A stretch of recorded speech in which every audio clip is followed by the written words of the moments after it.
Good morning students. बच्चों आज हम पढ़ेंगे कंस्ट्रक्टर इन सी प्लस प्लस। ये 12th का टॉपिक है बच्चों, बहुत इंपॉर्टेंट टॉपिक है कंस्ट्रक्टर का। आइए देखते हैं क्या होता है कंस्ट्रक्टर सी प्लस प्लस में। बच्चे जो कंस्ट्रक्टर होता है वो एक मेंबर फंक्शन होता है। कंस्ट्रक्टर एक मेंबर फंक्शन होता है जो क्लास के वेरिएबल को इनिशियलाइज करता है। इस फंक्शन में हम क्लास के डेटा मेंबर यानी कि वेरिएबल्स को इनिशियल वैल्यू असाइन करते हैं। बच्चे जितने भी हमारे पास क्लास होती है, क्लास के अंदर जो हमारे मेंबर वेरिएबल्स होते हैं, तो सी प्लस प्लस में हम अपने मेंबर वेरिएबल्स को डायरेक्टली वैल्यू असाइन नहीं करते हैं। उनको वैल्यू असाइन करने के लिए हम किसका इस्तेमाल करते हैं? कंस्ट्रक्टर का। तो कंस्ट्रक्टर उस क्लास का एक मेंबर फंक्शन होता है जो क्लास के वेरिएबल को क्या करता है? वैल्यू इनिशियलाइज करने का काम करता है। यानी कि जो वेरिएबल्स हैं हमारे पास किसी क्लास में, उनकी जो वैल्यू है वो वैल्यू देने का काम कंस्ट्रक्टर द्वारा किया जाता है। जब भी किसी क्लास का एक नया ऑब्जेक्ट क्रिएट करते हैं, हमने पता है कि हम क्लास बनाते हैं, उस क्लास का ऑब्जेक्ट क्रिएट करते हैं और ऑब्जेक्ट के साथ डॉट लगाकर हम मेंबर वेरिएबल और मेंबर फंक्शन को एक्सेस कर सकते हैं। तो जब भी हमने कोई क्लास बनाई, उस क्लास का हम जैसे ही ऑब्जेक्ट क्रिएट करेंगे मेन फंक्शन में, वैसे ही उस क्लास का कंस्ट्रक्टर कॉल हो जाएगा। जैसे ही ऑब्जेक्ट क्रिएट होगा तो कंस्ट्रक्टर ऑटोमेटिकली कॉल हो जाएगा और उस कंस्ट्रक्टर में लिखी हुई सभी स्टेटमेंट्स एग्जीक्यूट हो जाएंगी। जैसे कि हमने पहले देखा था फर्स्ट पॉइंट में कि कंस्ट्रक्टर में हम क्या करते हैं? वेरिएबल को वैल्यू असाइन करते हैं। जैसे ही हम वर्ड मेन में उस क्लास का ऑब्जेक्ट क्रिएट करेंगे, ऑब्जेक्ट क्रिएट करते के साथ ही कंस्ट्रक्टर कॉल हो जाएगा और कंस्ट्रक्टर के अंदर क्या लिखा हुआ है? वेरिएबल्स को वैल्यू दे रखी है हमने, तो वो वैल्यूज उन वेरिएबल्स को असाइन हो जाएंगी। कंस्ट्रक्टर में किसी भी ऑब्जेक्ट को यूज करने से पहले जरूरी टास्क परफॉर्म करने की कैपेबिलिटी हमें प्रोवाइड करता है। कंस्ट्रक्टर हमें ऑब्जेक्ट को यूज करने से पहले टास्क परफॉर्म, किसी भी कोई भी जरूरी टास्क उसको परफॉर्म करने की कैपेबिलिटी प्रोवाइड करता है। जैसे कि हम क्लास के मेंबर वेरिएबल को वैल्यू असाइन कर सकते हैं, या फिर अगर आप बात करो दूसरी लैंग्वेजेस की, तो हम कनेक्टिविटी के लिए, डेटाबेस की कनेक्टिविटी के लिए भी हम कंस्ट्रक्टर का यूज करते हैं कि जैसे ही हमने ऑब्जेक्ट क्रिएट किया, ऑटोमेटिकली हमारे सॉफ्टवेयर की डेटाबेस के साथ में कनेक्टिविटी बन गई। तो वैसे ही कंस्ट्रक्टर क्या करता है? हमें कुछ जरूरी टास्क परफॉर्म करने की आज़ादी देता है, कैपेबिलिटी देता है ऑब्जेक्ट को यूज करने से पहले, क्योंकि जैसे हम ऑब्जेक्ट क्रिएट करेंगे तो ऑटोमेटिकली क्या हो जाएगा? हमारा कंस्ट्रक्टर कॉल हो जाएगा और कंस्ट्रक्टर के अंदर जो स्टेटमेंट्स लिखी होंगी वो एग्जीक्यूट हो जाएगी। अब हम देखते हैं एग्जांपल कंस्ट्रक्टर का। बच्चों ये हमारी क्लास है प्रोडक्ट नाम की। प्रोडक्ट नाम की क्लास में हमने प्राइवेट में कुछ मेंबर वेरिएबल लिए। दो मेंबर वेरिएबल है हमारे पास। पहला मेंबर वेरिएबल है प्राइस, जो इंटीजर टाइप का है। दूसरा है बैच आईडी, वो भी इंटीजर टाइप का है। ये देखिए दो हमने मेंबर वेरिएबल लिए हैं और उन वेरिएबल को हमने वैल्यू असाइन नहीं की, प्राइस की कीमत असाइन नहीं की, हमने बैच आईडी किया है वो भी अभी असाइन नहीं किया। ये दोनों काम हम किस में करेंगे? कंस्ट्रक्टर में। तो देखिए बच्चों ये हमारा है कंस्ट्रक्टर, जो लिखा है प्रोडक्ट लिखा हुआ है, ये हमारा कंस्ट्रक्टर है। हमें एक बात हमेशा ध्यान रखनी है, जो कंस्ट्रक्टर होगा बच्चों वो सेम नाम का होगा जिस नेम की क्लास है। यदि क्लास का नेम प्रोडक्ट है तो कंस्ट्रक्टर का नेम भी प्रोडक्ट होगा। यदि क्लास का नेम एबीसी है तो प्रोडक्ट का कंस्ट्रक्टर का नेम भी एबीसी होगा। यानी कि कंस्ट्रक्टर और क्लास दोनों सेम नाम के होंगे। अब बच्चे आप देख पा रहे हैं कि प्रोडक्ट के आगे हमने क्या लगा रखा है? ब्रैकेट लगाया हुआ है। ब्रैकेट का मतलब है कि ये फंक्शन है। प्रोडक्ट के आगे ब्रैकेट लगा हुआ है यानी कि कंस्ट्रक्टर एक फंक्शन है। मैंने बताया था कंस्ट्रक्टर एक मेंबर फंक्शन होता है। देखो ये लिखा हुआ है कंस्ट्रक्टर एक मेंबर फंक्शन है, क्योंकि क्लास के अंदर लिखा हुआ है तो क्लास का मेंबर फंक्शन है। ब्रैकेट लगा हुआ है इसलिए ये फंक्शन है। बट एक बात ध्यान में रखने की है कि कंस्ट्रक्टर का कोई रिटर्न टाइप नहीं होता। देखो इसके आगे मैंने ना तो वर्ड लिखा है, ना मैंने इंटीजर लिखा, कुछ भी नहीं लिखा हुआ। क्यों? क्योंकि कंस्ट्रक्टर का कोई भी रिटर्न टाइप नहीं होता, ना ही कंस्ट्रक्टर कोई वैल्यू रिटर्न करता है। तो हमने बात क्या देखी कि जो कंस्ट्रक्टर होता है ये मेंबर फंक्शन होता है। फंक्शन क्यों है? क्योंकि इसके आगे ब्रैकेट लगा हुआ है। कंस्ट्रक्टर हमेशा क्लास के नाम का ही होगा, जिस नाम की क्लास होगी उसी नाम का कंस्ट्रक्टर बनेगा। और कंस्ट्रक्टर के अंदर हमने दो स्टेटमेंट लिखी। कौन सी स्टेटमेंट है बच्चों? जो प्राइस हमारा जो मेंबर वेरिएबल था उसको हमने वैल्यू दे दी 300, और जो दूसरा वेरिएबल था बैच आईडी उसको हमने वैल्यू दे दी 1005। यहाँ हमने अपने कंस्ट्रक्टर को बंद कर दिया, यहाँ हमने अपने क्लास को बंद करके क्या लगा दिया? हमने सेमीकोलन लगा दिया। अब देखते हैं इस एग्जांपल में, जैसे ही क्लास प्रोडक्ट नाम की क्लास का हम क्या क्रिएट करेंगे? ऑब्जेक्ट क्रिएट करेंगे, वैसे ही कंस्ट्रक्टर खुद ब खुद कॉल हो जाएगा और जो क्लास के वेरिएबल्स हैं प्राइस और बैच आईडी उनको वैल्यू असाइन हो जाएगी। प्राइस को वैल्यू असाइन हो जाएगी 300 और बैच आईडी को हो जाएगी 1005 ऑटोमेटिकली। जैसे ही हमने वर्ड मेन लिखेंगे, अब हम वर्ड मेन लिखने के बाद जैसे ही हम प्रोडक्ट के आगे उसका ऑब्जेक्ट बनाएंगे, पी नाम से बना दिया, P1 नाम से बना दिया, किसी भी नाम से ऑब्जेक्ट बनाएंगे, तो जैसे ही ऑब्जेक्ट क्रिएट करेंगे वैसे ही प्राइस को वैल्यू मिल जाएगी 300 और बैच आईडी को वैल्यू मिल जाएगी 1005। ये हम आगे अपने प्रोग्राम्स में देखेंगे बच्चों। तो यहाँ तक हमने देखा कि कंस्ट्रक्टर मेंबर फंक्शन होता है, कंस्ट्रक्टर का कोई रिटर्न टाइप नहीं होता और कंस्ट्रक्टर हमेशा क्लास के नेम का ही होगा। कंस्ट्रक्टर को क्लास के अंदर और क्लास के बाहर कहीं भी डिफाइन कर सकते हैं। देखो हमने यहाँ क्लास के अंदर डेफिनेशन दे रखी कंस्ट्रक्टर की, चाहूँ तो मैं यहाँ क्लास के बाहर भी डिफाइन कर सकते हैं, जो हम एग्जाम्पल में देखेंगे। एक एग्जाम्पल में हम क्लास के अंदर डिफाइन करेंगे उसे, एक एग्जाम्पल में हम क्लास के बाहर भी डिफाइन करेंगे। आइए कुछ कैरेक्टरिस्टिक्स देखते हैं कंस्ट्रक्टर की।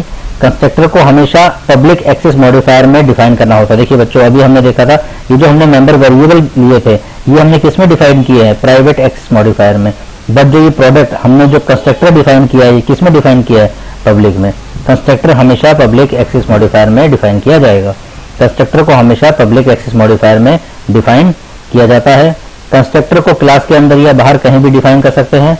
कंस्ट्रक्टर का नेम क्लास के नेम का जैसा ही होता है। अभी हमने देखा था प्रोडक्ट हमारी क्लास का नेम था और प्रोडक्ट ही हमारे कंस्ट्रक्टर का नेम था। जब क्लास का ऑब्जेक्ट क्रिएट होता है तो उस क्लास का कंस्ट्रक्टर ऑटोमेटिकली कॉल हो जाता है। यदि हम क्लास का ऑब्जेक्ट जैसे ही क्रिएट करेंगे तो वैसे हमने देखा है कि कंस्ट्रक्टर ऑटोमेटिकली कॉल हो जाएगा, उसके अंदर जो स्टेटमेंट्स होंगी वो ऑटोमेटिकली एग्जीक्यूट हो जाएंगी। कंस्ट्रक्टर का कोई भी रिटर्न टाइप नहीं होता। अभी हमने देखा था पिछले एग्जाम्पल में प्रोडक्ट के आगे कोई रिटर्न टाइप नहीं लिखा, वॉइड, इंटीजर, फ्लोट, कैरेक्टर कुछ भी नहीं लिखा हुआ है, यानी कि हमारे कंस्ट्रक्टर का या किसी भी कंस्ट्रक्टर का कोई भी रिटर्न टाइप नहीं होता है और यह कोई वैल्यू रिटर्न भी नहीं करता है। कंस्ट्रक्टर को कोई भी क्लास इनहेरिट नहीं कर सकती है। बच्चों इनहेरिटेंस टॉपिक आपका आगे आएगा, तो इनहेरिटेंस हम डीप में पढ़ेंगे, बट हम याद रखेंगे कंस्ट्रक्टर को कोई भी क्लास इनहेरिट नहीं कर सकती। हालांकि डिराइव्ड क्लास अपनी बेस क्लास के कंस्ट्रक्टर को कॉल कर सकती है। डिराइव्ड क्लास और बेस क्लास का कॉन्सेप्ट भी हमारा आगे आएगा, तब हम उसमें डीप में बात करेंगे। बट हम याद रखेंगे कि कंस्ट्रक्टर को कोई दूसरी क्लास इनहेरिट नहीं कर सकती है। सिर्फ कौन सी क्लास इनहेरिट कर सकती है, डिराइव्ड और बेस क्लास आपस में एक दूसरे के कंस्ट्रक्टर को इनहेरिट कर सकती है। अब आता है कंस्ट्रक्टर वर्चुअल कभी डिक्लेयर नहीं होता। वर्चुअल फंक्शन जब हम नेक्स्ट क्लास में पढ़ेंगे तब हम देखेंगे कि वर्चुअल फंक्शन क्या होता है, बट हमें याद रखना है कि कंस्ट्रक्टर कभी भी वर्चुअल डिक्लेयर नहीं होता। अब आता है टाइप्स ऑफ कंस्ट्रक्टर। बच्चों देखो C++ में कई प्रकार के कंस्ट्रक्टर डिफाइन किए गए हैं। डिफॉल्ट कंस्ट्रक्टर है, नॉर्मलाइज कंस्ट्रक्टर है, उसके बाद पैरामीटराइज कंस्ट्रक्टर भी है और बहुत सारे कॉपी कंस्ट्रक्टर है। 4 टाइप के कंस्ट्रक्टर हम पढ़ेंगे। तो सबसे पहला पढ़ेंगे डिफॉल्ट कंस्ट्रक्टर। डिफॉल्ट कंस्ट्रक्टर क्या होता है? डिफॉल्ट कंस्ट्रक्टर को हमें डिफाइन करने की जरूरत नहीं होती। जब भी कोई कंस्ट्रक्टर डिफाइन नहीं होता तो वो डिफॉल्ट कंस्ट्रक्टर कहलाता है और जैसे ही उस क्लास का ऑब्जेक्ट क्रिएट होगा तो वो कंस्ट्रक्टर ऑटोमेटिकली कॉल हो जाएगा। यदि हम कहीं पर भी प्रोडक्ट नाम की कोई भी चीज नहीं लिखते हैं, जैसे कि हमने क्लास का नाम बनाया प्रोडक्ट और प्रोडक्ट कहीं भी हमने नहीं लिखा, तो ऑटोमेटिक उसे कहते हैं डिफॉल्ट कंस्ट्रक्टर, यानी ऑटोमेटिकली खुद ब खुद कंस्ट्रक्टर बन जाएगा, बट वो हमें दिखेगा नहीं क्योंकि हमने लिखा नहीं है तो वो दिखाई नहीं देगा। उसे डिफॉल्ट कंस्ट्रक्टर कहते हैं। एक होता है नॉर्मल कंस्ट्रक्टर। ये वो कंस्ट्रक्टर होते हैं जिनमें हम आर्गुमेंट नहीं पास करते। ऐसे कंस्ट्रक्टर वेरिएबल को मैन्युअली इनिशियलाइज करते हैं। एग्जांपल देखते हैं नॉर्मल कंस्ट्रक्टर कैसे काम करता है। ये देखिए, ये बच्चों हमारी क्लास है। एग्जांपल से आपको समझ में आएगा डिफॉल्ट और नॉर्मल कंस्ट्रक्टर। ये हमने देखो हेडर फाइल ऐड कर दी। हेडर फाइल के बाद हमने क्लास ली, क्लास का नेम क्या है, स्टूडेंट। उसके बाद हम प्राइवेट में आए, 2 हमने वेरिएबल ले लिए, मार्क्स और परसेंटेज। उसके बाद पब्लिक में देखिए हमने क्या लिखा है, स्टूडेंट ब्रैकेट में। हम जानते हैं क्लास का नेम भी स्टूडेंट है और यहाँ स्टूडेंट लिखा हुआ है, तो बट ऑब्वियस ये हमारा क्या है, कंस्ट्रक्टर है। ये बात हमें क्लियर हो गया। कंस्ट्रक्टर है, ब्रैकेट लगा हुआ है इसके आगे, इसका आगे कोई रिटर्न टाइप नहीं लिखा हुआ है क्योंकि कंस्ट्रक्टर का कोई रिटर्न टाइप नहीं होता। और एक और हमने फंक्शन यूज किया, देखिए डिस्प्ले। डिस्प्ले भी हमारा मेंबर फंक्शन है, स्टूडेंट भी हमारा मेंबर फंक्शन है, बट स्टूडेंट क्या है, कंस्ट्रक्टर है क्योंकि एक सेम नाम की क्लास का नाम का ही है सेम, इसीलिए क्या है, कंस्ट्रक्टर है। दूसरा हमारा फंक्शन है डिस्प्ले। फंक्शन क्यों है, क्योंकि इसके आगे ब्रैकेट लगा हुआ है और इसका रिटर्न टाइप है डिस्प्ले। और इन दोनों की डेफिनेशन हमने नहीं लिखी क्योंकि इन दोनों की डेफिनेशन हम कहाँ लिखेंगे, क्लास के बाहर। तो हमने क्लास को यहाँ बंद कर दिया और अब हम इसकी क्या लिख रहे हैं, ये लिखी हमने कंस्ट्रक्टर की डेफिनेशन और ये लिखी हुई हमारे उस फंक्शन की डेफिनेशन जिसका नाम है वर्ड डिस्प्ले। देख पा रहे हो बच्चे, दोनों हमारे पास फंक्शन है, दोनों मेंबर फंक्शन है, स्टूडेंट भी और डिस्प्ले भी। बट स्टूडेंट को हम मेंबर फंक्शन ना बोलकर क्या बोल रहे हैं, कंस्ट्रक्टर बोल रहे हैं। क्यों, क्योंकि वो कंस्ट्रक्टर भी है और मेंबर फंक्शन तो है ही, कंस्ट्रक्टर है क्योंकि वो स्टूडेंट के क्लास के नेम का ही फंक्शन है, इसीलिए उसे कंस्ट्रक्टर बोलते हैं। आइए देखिए, हम स्टूडेंट जो कंस्ट्रक्टर है हमारा उसको हम डिफाइन करते हैं। इससे पहले बेटा हम डिस्प्ले को डिफाइन करेंगे ताकि हमारा थोड़ा सा पीछे का रिवीजन हो जाए। जब भी हम किसी एक फंक्शन को क्लास के बाहर डिफाइन करते हैं तो हम कैसे लिखते हैं, सबसे पहले उस फंक्शन का रिटर्न टाइप, फिर उस क्लास का नेम जिस क्लास का वो मेंबर फंक्शन है, स्टूडेंट, देखिए स्टूडेंट लिखा हुआ, फिर लगाते हैं हम स्कोप रेजोल्यूशन ऑपरेटर और उसके बाद लिखते हैं फंक्शन का नेम। ये हमारा क्लास के बाहर किसी भी फंक्शन को डिफाइन करने का तरीका होता है कि सबसे पहले सिर्फ उस फंक्शन का रिटर्न टाइप, जो फंक्शन है देखो उसका रिटर्न टाइप है वॉइड, तो यहाँ पर हमने लिया वॉइड। उसके बाद हमने लिया स्टूडेंट, यानी कि वो क्लास जिसका वो मेंबर फंक्शन है। तो डिस्प्ले किसका मेंबर फंक्शन है, स्टूडेंट नाम की क्लास का, तो ये क्लास का नेम, फिर स्कोप रेजोल्यूशन ऑपरेटर और फिर फंक्शन का नेम। इसके बाद हम उसको डिफाइन करना स्टार्ट करते हैं। चलिए बच्चे, अब देखते हैं स्टूडेंट को कैसे यहाँ करेंगे। देखो स्टूडेंट क्या है, हमारा मेंबर फंक्शन है। मेंबर फंक्शन को हम क्लास से बाहर डिफाइन कर रहे हैं। तो बेटा सबसे पहले रिटर्न टाइप, क्या कोई रिटर्न टाइप होता है? कंस्ट्रक्टर का कोई रिटर्न टाइप नहीं होता है, इसलिए नहीं लिखेंगे। उसके बाद क्या लिखा हमने? क्लास का नेम, जिस क्लास का मेंबर फंक्शन है। स्टूडेंट किस क्लास का मेंबर फंक्शन है? स्टूडेंट का ही है, तो स्टूडेंट लिख दिया। उसके बाद स्कोप रेजोल्यूशन ऑपरेटर और उसके बाद फंक्शन का नेम यानी स्टूडेंट खुद लिख दिया। आप देखिएगा इसे कंफ्यूज मत होइए, तो 2 बार स्टूडेंट लिखा है, तो ये तो क्या है? फंक्शन, क्योंकि इसके आगे ब्रैकेट लगा हुआ है, ये फंक्शन का नेम है, मेंबर फंक्शन का नेम है स्टूडेंट, और ये उस क्लास का नेम है जिस क्लास का वो मेंबर फंक्शन है। तो क्लास किस क्लास का मेंबर फंक्शन है? स्टूडेंट। और आगे वर्ड नहीं लगा रखा क्योंकि हमारे जो कंस्ट्रक्टर होता है उसका कोई भी रिटर्न टाइप नहीं होता। तो हमने कंस्ट्रक्टर की डेफिनेशन लिखेंगे, हम ब्रैकेट स्टार्ट करेंगे। हमने क्या किया? मार्क्स को वैल्यू दे दिया 90, परसेंटेज को वैल्यू दे दिया 100, ब्रैकेट को बंद किया, सेमीकोलन लगा दिया। अब हम दूसरे फंक्शन पे जाते हैं जो हमारा डिस्प्ले है। रिटर्न टाइप, उस क्लास का नेम जिस क्लास का मेंबर फंक्शन है display, scope resolution operator, function का नेम डिस्प्ले, ब्रैकेट स्टार्ट किया। इसमें हमने सी आउट में क्या प्रिंट करवाया? Marks of the student is, यह मार्क्स आना चाहिए बच्चे, रोल नंबर पर लिखा हुआ है, it should be marks,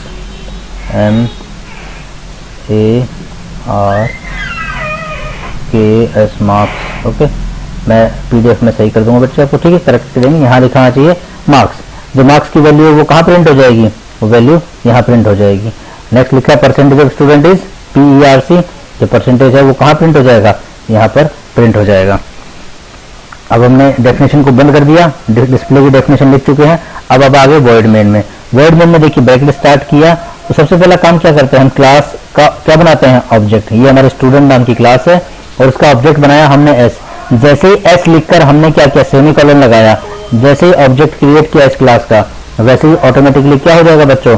marks को 90 वैल्यू असाइन हो जाएगी और परसेंटेज को 100 वैल्यू असाइन हो जाएगी। यानी कि परसेंटेज में 100 वैल्यू जा चुकी है और मार्क्स में 90 वैल्यू जा चुकी है। हमने देखा था कि जैसे हम किसी क्लास का ऑब्जेक्ट क्रिएट करेंगे तो उस क्लास का कंस्ट्रक्टर कॉल हो जाएगा। तो जैसे ही हमने वैल्यू असाइन किया तो ये कंस्ट्रक्टर ऑटोमेटिकली क्या हो गया? कॉल हो गया।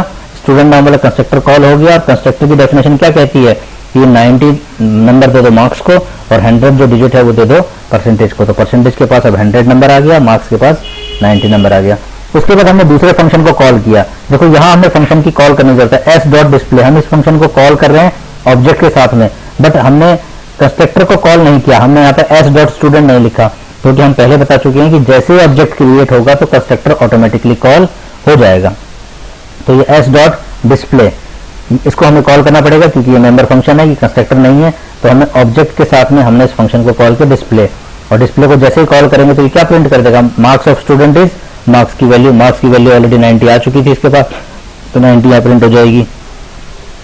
सेकेंड है परसेंटेज ऑफ स्टूडेंट इज, तो परसेंटेज जो स्टूडेंट की है वो यहाँ परसेंटेज की वैल्यू वो यहाँ प्रिंट हो जाएगी। परसेंटेज की वैल्यू 100 उसके पास आ चुकी है क्योंकि ऑब्जेक्ट क्रिएट होते ही कंस्ट्रक्टर कॉल हो चुका था।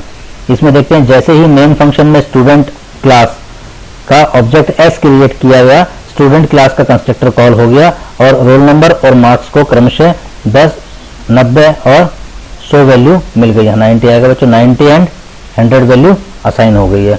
अब देखो जो आउटपुट आएगा वो क्या आएगा? मार्क्स ऑफ स्टूडेंट इज 90, यहाँ मार्क्स की वैल्यू आनी चाहिए थी, और परसेंटेज ऑफ स्टूडेंट इज 100, यहाँ 100 वैल्यू आनी चाहिए थी परसेंटेज की। बच्चे बात समझे? ये है बच्चों नॉर्मल कंस्ट्रक्टर। नॉर्मल कंस्ट्रक्टर यानी कि हमने कंस्ट्रक्टर के ब्रैकेट में कोई आर्गुमेंट यहाँ नहीं दिया। यहाँ देखो जहाँ ये डॉट चल रहा है यहाँ पर हमने कोई आर्गुमेंट नहीं लिखा। यदि हम यहाँ कोई आर्गुमेंट या पैरामीटर पास कर देंगे तो वो पैरामीटराइज कंस्ट्रक्टर कहलाएगा। ये है हमारा नॉर्मल कंस्ट्रक्टर। अब हम बात करते हैं बच्चों डिफॉल्ट कंस्ट्रक्टर। डिफॉल्ट कंस्ट्रक्टर में क्या करेंगे? हम ये भी नहीं लिखेंगे स्टूडेंट और खाली बॉक्स ये भी नहीं बनाएंगे। इसको भी अगर मैं हटा दूं तो वो कहलाएगा डिफॉल्ट कंस्ट्रक्टर। यानी जब कोई भी कंस्ट्रक्टर का नाम ना लिखा हो, यानी कंस्ट्रक्टर को हमने लिखा ही नहीं है प्रोग्राम में, तब ऑटोमेटिकली एक डिफॉल्ट कंस्ट्रक्टर हम सामने आता है और डिफॉल्ट कंस्ट्रक्टर कॉल करता है खुद को और उसमें कोई स्टेटमेंट नहीं लिखी हुई है, तो कॉल करके वो बस रुक जाता है, कोई स्टेटमेंट उसमें एग्जीक्यूट नहीं होती, तो उसे कहते हैं डिफॉल्ट कंस्ट्रक्टर। और नॉर्मल कंस्ट्रक्टर कौन सा होता है? कंस्ट्रक्टर हम लिखते हैं क्लास के नेम का और उसमें कोई भी पैरामीटर पास नहीं करवाते इस ब्रैकेट के अंदर, उसे नॉर्मल कंस्ट्रक्टर कहते हैं। यदि वैल्यू पास करवा देंगे तो उसे पैरामीटराइज कंस्ट्रक्टर कहेंगे, जो हम नेक्स्ट एग्जांपल में देखेंगे। अगला एग्जांपल आता है बच्चों हमारा पैरामीटराइज कंस्ट्रक्टर। इसमें क्या होता है? इस कंस्ट्रक्टर में हम पैरामीटर डिफाइन करते हैं। ऑब्जेक्ट क्रिएट करते समय आर्गुमेंट पास करने पड़ते हैं, जो कि वेरिएबल को असाइन हो जाते हैं। देखिए ये हमारा क्लास नेम, अगर हम बना रहे हैं कंस्ट्रक्टर बना रहे हैं तो सेम क्लास के नेम का ही होगा वो उसका नाम, और उसमें फिर पैरामीटर लिस्ट लिख देते हैं, उसके बाद ब्रैकेट स्टार्ट करते हैं और उसमें हम स्टेटमेंट लिखते हैं। ये इसका सिंटैक्स है, इसको हम आगे देखते हैं एग्जाम्पल के तहत पे। ये देखिए ये हमारी हेडर फाइल, उसके बाद हमारा ये क्लास स्टूडेंट नाम की हमारी क्लास है। प्राइवेट में दो हमने दोबारा से हमारे मेंबर वेरिएबल ले लिए हैं। पब्लिक में अब देखिए स्टूडेंट बनाया हमने, ये क्या है हमारा कंस्ट्रक्टर क्योंकि क्लास के नेम का है। और देखिए अब हमने ब्रैकेट में दो वेरिएबल पास किए, इंटीजर ए इंटीजर बी, और अब हमने क्या किया, ए की वैल्यू किसको दे दी, मार्क्स को, और बी की वैल्यू किसको दे दी, परसेंटेज को। अब जब हम इसे कॉल करेंगे, यानी कि जब हमें देखो यहाँ पर जब हम इसका ऑब्जेक्ट बनाएंगे तब हम दो वैल्यू पास करवाएंगे। जो भी दो वैल्यू हम पास करवाएंगे उनमें से पहली वैल्यू जो किसमें जाएगी, 90 जाएगा ए में, और ए किसको असाइन हो जाएगा, मार्क्स को। 100 जाएगा बी में, और बी किसको असाइन हो जाएगा, परसेंटेज को। यानी इसे कहते हैं पैरामीटराइज कंस्ट्रक्टर। जब हम किसी भी कंस्ट्रक्टर के ब्रैकेट में कोई पैरामीटर डाल देते हैं तो उसे पैरामीटराइज कंस्ट्रक्टर कहा जाता है। सेम प्रोग्राम में बच्चों देखिए पब्लिक स्टूडेंट यहाँ लिखा। पिछले प्रोग्राम में मैंने स्टूडेंट की जो डेफिनेशन थी वो क्लास के बाहर लिखी थी, अब मैं क्लास के अंदर लिख रहा हूँ। देखिए अगर आप क्लास के अंदर लिख रहे हैं डेफिनेशन तो आपको डायरेक्ट ब्रैकेट स्टार्ट किया आपने, मार्क्स इक्वल टू ए और percentage equal to B, bracket बंद कर दिया। ये वॉइड डिस्प्ले है हमारा फंक्शन, इसकी डेफिनेशन हम क्लास के बाहर लिखेंगे। एक फंक्शन पहले हमने जो प्रोग्राम बनाया था उसमें दोनों फंक्शन मेंबर फंक्शन थे, स्टूडेंट और डिस्प्ले, दोनों की डेफिनेशन हमने क्लास के बाहर लिखी थी। इसमें हमने एक की डेफिनेशन तो क्लास के अंदर लिख दी, दूसरे की डेफिनेशन हम क्लास के बाहर लिखेंगे एज यूजुअल। अब हम डिस्प्ले की डेफिनेशन भी क्लास के अंदर भी लिख सकते हैं, तो क्या करना पड़ेगा हमें, यहाँ से इसको हटा देंगे, ये जो हमारा सेमीकोलन इसको हटा देंगे, यहाँ से ब्रैकेट स्टार्ट करेंगे और ये सारी चीज सी आउट जो है दोनों सी आउट को यहाँ लिखेंगे, ब्रैकेट बंद कर देंगे, क्लास को बंद कर देंगे। यहाँ बाहर में लिखने की जरूरत नहीं है, बट क्योंकि हम बाहर डिफाइन कर रहे हैं तो बाहर देखते हैं कैसे डिफाइन करेंगे। फंक्शन का रिटर्न टाइप है वॉइड, किस क्लास का मेंबर फंक्शन है, स्टूडेंट, उसके बाद स्कोप पोजीशन ऑपरेटर और फंक्शन का नेम, ब्रैकेट स्टार्ट किया, ये फंक्शन की डेफिनेशन लिख दी। Marks of the student is, यहाँ भी बच्चों मार्क्स आएगा, गलत दिखा गया, ये भी तीनों प्रोग्राम में गलत दिखा जा चुका है, इसको हम ठीक कर देते हैं और आपको ठीक करके भेजा जाएगा। मार्क्स आएगा, जो मार्क्स की वैल्यू होगी वो यहाँ प्रिंट हो जाएगी। Percentage of student is, percentage जो परसेंटेज होगा वो यहाँ प्रिंट हो जाएगा। ठीक है, बंद कर दिया हमने डेफिनेशन को। अब हम आते हैं वॉइड मेन। वॉइड मेन में जैसे स्टूडेंट नाम की क्लास का हमने ऑब्जेक्ट क्रिएट किया एस, तो क्या हो जाएगा, हमारा कंस्ट्रक्टर कॉल हो जाएगा। बट खाली एस डायरेक्ट नहीं लिख सकते हम, क्योंकि हमारा कंस्ट्रक्टर कैसा है, पैरामीटराइज कंस्ट्रक्टर है, तो हमें ऑब्जेक्ट के साथ में दो पैरामीटर भी पास करने पड़ेंगे, क्योंकि हमारा कंस्ट्रक्टर दो पैरामीटर हमसे मांग रहा है, इंटीजर ए इंटीजर बी। तो हमने दो वैल्यू यहाँ डाली 90 और 100। 90 किसके पास चला गया, इंटीजर ए के पास, यानी ए की वैल्यू होगी 90 और जो ए की वैल्यू किसको साइन होगी, मार्क्स को, तो मार्क्स की वैल्यू होगी 90। यहाँ डाला 100, 100 किसके पास गया, इंटीजर बी, बी की वैल्यू होगी 100 और 100 वैल्यू जो बी की वैल्यू हमने किसको साइन कर दी, परसेंटेज को, परसेंटेज के बाद आ गया 100। उसके बाद हमने फंक्शन को कॉल किया एज यूजुअल, हमारे फंक्शन डिस्प्ले नाम का फंक्शन था जिसे हमने कॉल किया ऑब्जेक्ट के साथ में। ऑब्जेक्ट किया हमारा एस डॉट डिस्प्ले, जैसे कॉल किया तो डिस्प्ले नाम के फंक्शन ने दो आउटपुट फंक्शन को कॉल किया, वो कौन से हैं, सी आउट। तो सी आउट ने क्या किया, marks of the student is, marks की वैल्यू कितनी आ गई थी, ए कितना है 90, यहाँ प्रिंट हो गया। परसेंटेज ऑफ स्टूडेंट इज 100, यहाँ प्रिंट हो गया। तो आउटपुट हमारे पास आएगा marks of student is 90 and percentage of student is 100। इस प्रोग्राम में जैसे ही ऑब्जेक्ट बनाया जाएगा उसके साथ एक पैरामीटर भी पास किया जाएगा। यह पैरामीटर कंस्ट्रक्टर को मिलेगा और कंस्ट्रक्टर वेरिएबल की वैल्यू को इनिशियलाइज करेगा। जो हम पैरामीटर यहाँ पास कर रहे हैं ये दोनों पैरामीटर किसको मिल जाएंगे, कंस्ट्रक्टर को मिल जाएंगे। कंस्ट्रक्टर इन दोनों वैल्यू को किसको पास करवा देगा, हमारे वेरिएबल्स को। तो इसे कहते हैं बच्चे पैरामीटराइज कंस्ट्रक्टर। इससे पहले पढ़ा था हमने नॉर्मल कंस्ट्रक्टर, जिसमें हमने कोई पैरामीटर पास नहीं किया था। यदि हम कंस्ट्रक्टर का नाम लिखे ही ना तो वो डिफॉल्ट कंस्ट्रक्टर, नाम लिखा है और हमने कोई पैरामीटर पास नहीं किया तो वो नॉर्मल कंस्ट्रक्टर, नाम लिखा है और पैरामीटर पास किया तो पैरामीटराइज कंस्ट्रक्टर। एक लास्ट आता है कॉपी कंस्ट्रक्टर, वो हम देखते हैं बच्चों। इसके बाद होता है कॉपी कंस्ट्रक्टर। कॉपी कंस्ट्रक्टर की सहायता से हम एक ऑब्जेक्ट की वैल्यू दूसरे ऑब्जेक्ट में की वैल्यू में असाइन कर सकते हैं। एक ऑब्जेक्ट की वैल्यू किसी दूसरे ऑब्जेक्ट की वैल्यू में इनिशियलाइज कर सकते हैं। कॉपी कंस्ट्रक्टर में आर्गुमेंट के रूप में ऑब्जेक्ट पास किए जाते हैं, यानी पैरामीटर के रूप में हम क्या पास करेंगे, अब ऑब्जेक्ट पास करेंगे। इंटीजर पास नहीं करेंगे, फ्लोट पास नहीं करेंगे, हम ऑब्जेक्ट को ही पास कर देंगे। पास किए गए ऑब्जेक्ट की सारी वैल्यू कॉपी न्यू ऑब्जेक्ट में कॉपी हो जाएगी, इसलिए इसे कॉपी कंस्ट्रक्टर कहते हैं। अब सिंटैक्स समझिए इसका। ये अपना क्लास का नेम है, क्योंकि कंस्ट्रक्टर का और क्लास का नेम सेम होता है। और ब्रैकेट में यहाँ पे पैरामीटर पास कर रहे थे इंटीजर ए इंटीजर बी, उसकी जगह हम क्या कर देंगे, हम किसी भी क्लास का ऑब्जेक्ट पास कर देंगे। और हम इसकी स्टेटमेंट लिख देंगे। आइए प्रोग्राम में समझते हैं, इसको आसानी से समझ में आएगा बच्चे। ये हमारे दो हेडर फाइल्स हैं, सेम हमने स्टूडेंट नाम की क्लास ली है, दोनों हमारे मेंबर वेरिएबल्स हो गए। यहाँ पर पब्लिक में हमने देखिए क्लास लिखी स्टूडेंट। ये क्या है हमारा कंस्ट्रक्टर। कैसा कंस्ट्रक्टर है? पैरामीटराइज कंस्ट्रक्टर है। ए की वैल्यू मार्क्स में गई, बी की वैल्यू परसेंटेज में गई। दूसरा एक और हमने कंस्ट्रक्टर लिया स्टूडेंट। इसमें हमने क्या क्या कहा है, इसमें हम वेरिएबल पास नहीं कर रहे हैं बेटा। देखो यहाँ इंटीजर हमने कह रहे हैं कि स्टूडेंट नाम की जो क्लास है उसका क्या देंगे, उसे ऑब्जेक्ट। हम यहाँ देंगे ऑब्जेक्ट देंगे, किसका? स्टूडेंट नाम की क्लास का। जो क्लास का ऑब्जेक्ट हमने बनाया वो हम यहाँ ऑब्जेक्ट पास करेंगे, ना कि हम वैल्यू पास करेंगे। जैसे ऑब्जेक्ट पास करेंगे तो ऑटोमेटिकली उस ऑब्जेक्ट की वैल्यू भी कॉपी हो जाएगी। और मार्क्स में हमने डाल दिया ऑब्जेक्ट डॉट मार्क्स, परसेंटेज में डाल दिया ऑब्जेक्ट डॉट परसेंटेज। जो ऑब्जेक्ट हम यहाँ पास करेंगे उसके साथ में डॉट मार्क्स डॉट परसेंटेज। ये इसका डेफिनेशन है। वॉइड डिस्प्ले की डेफिनेशन हम फिर क्लास के बाहर लिखेंगे। ये देखो इन दोनों की डेफिनेशन तो हमने क्लास के अंदर लिख दी, और वॉइड डिस्प्ले की डेफिनेशन हम क्लास के बाहर लिखेंगे। ये हम पहले भी देख चुके हैं। रिटर्न टाइप, क्लास का नेम जिसका मेंबर फंक्शन है, और फंक्शन का नेम उसका पोजीशन ऑपरेटर। यही सेम है यहाँ पर। रोल नंबर की जगह आ जाएगा मार्क्स, MARKS, ठीक है।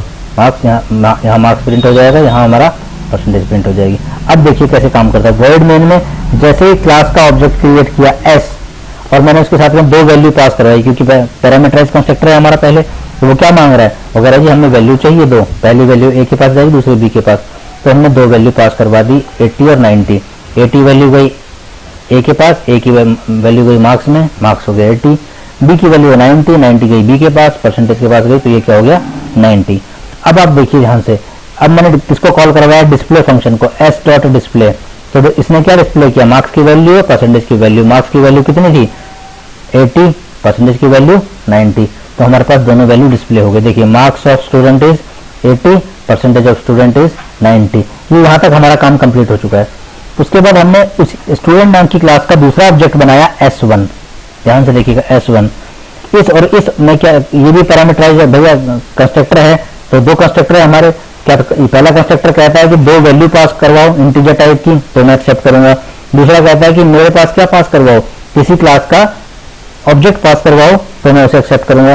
अब हमने दोबारा ऑब्जेक्ट को कॉल किया, S1 बनाया। S1 में क्या पास किया, देखिए पिछला वाला ऑब्जेक्ट पास कर दिया जो हमने ऑब्जेक्ट बनाया था, S पास कर दिया। जैसे ही हमने इसमें S पास किया तो वैसे ही कंस्ट्रक्टर कॉल हो जाएगा ये वाला, और ये कंस्ट्रक्टर क्या करेगा, S dot marks, S dot percentage की वैल्यू किसमें डाल देगा, मार्क्स में और परसेंटेज में। यहाँ दोनों वैल्यू आ जाएगी। तो S डॉट मार्क्स की वैल्यू कितनी है 80। जब मैंने S ऑब्जेक्ट पास करवाया तो S ऑब्जेक्ट के पास क्या वैल्यू थी, 80 थी और 90 थी, दो वैल्यू थी इसके पास। तो दोनों वैल्यूज कॉपी हो जाएंगी। तो ऑब्जेक्ट S डॉट मार्क्स की वैल्यू 80 कहाँ चली जाएगी, मार्क्स के पास। S डॉट परसेंटेज की वैल्यू जो कितनी है 90, वो चली जाएगी परसेंटेज के पास। जैसे ही हमने इस ऑब्जेक्ट को पास करवाया तो उस ऑब्जेक्ट के पास जो वैल्यूज थी 80 और 90, ये भी इसके साथ में क्या हो गई, कॉपी हो गई। और ये दोनों वैल्यूज कॉपी हो गई, किसके पास चली गई, नए मार्क्स और नए परसेंटेज के पास। न्यू मार्क्स और न्यू परसेंटेज के पास ये वैल्यू चली गई। अब हमने दोबारा से डिस्प्ले फंक्शन को कॉल कर लिया। तो अब डिस्प्ले को दोबारा कॉल करेंगे तभी क्या करेगा, मार्क्स की वैल्यू को देगा, परसेंटेज की वैल्यू को देगा। तो मार्क्स की वैल्यू अब भी क्या है 80, परसेंटेज की वैल्यू क्या है 90। ये दोनों वैल्यू हमारे पास स्क्रीन पर प्रिंट होके आ जाएंगी। यानी समझा क्या हमने कि पहले वाला जब हमने ऑब्जेक्ट कॉल किया और ऑब्जेक्ट में हमने क्या वैल्यू पास की, दो इंटीजर टाइप की, तो ये वाला पैरामीटराइज कंस्ट्रक्टर कॉल हुआ। उसके बाद हमने एक और ऑब्जेक्ट बनाया, उसमें हमने वैल्यू ना पास करके एक ऑब्जेक्ट पास कर दिया जो हम पहले बना चुके हैं ऑब्जेक्ट। तो ये कौन सा कंस्ट्रक्टर है, ये हमारा है कॉपी कंस्ट्रक्टर। तो कॉपी कंस्ट्रक्टर क्या कहता है कि जब भी कंस्ट्रक्टर को कॉल किया जाएगा तो उसके ब्रैकेट में क्या डाला जाएगा, किसी भी ऑब्जेक्ट को। तो ऑब्जेक्ट हमारा क्या था S, तो वो ऑब्जेक्ट हमने इसमें डाल दिया।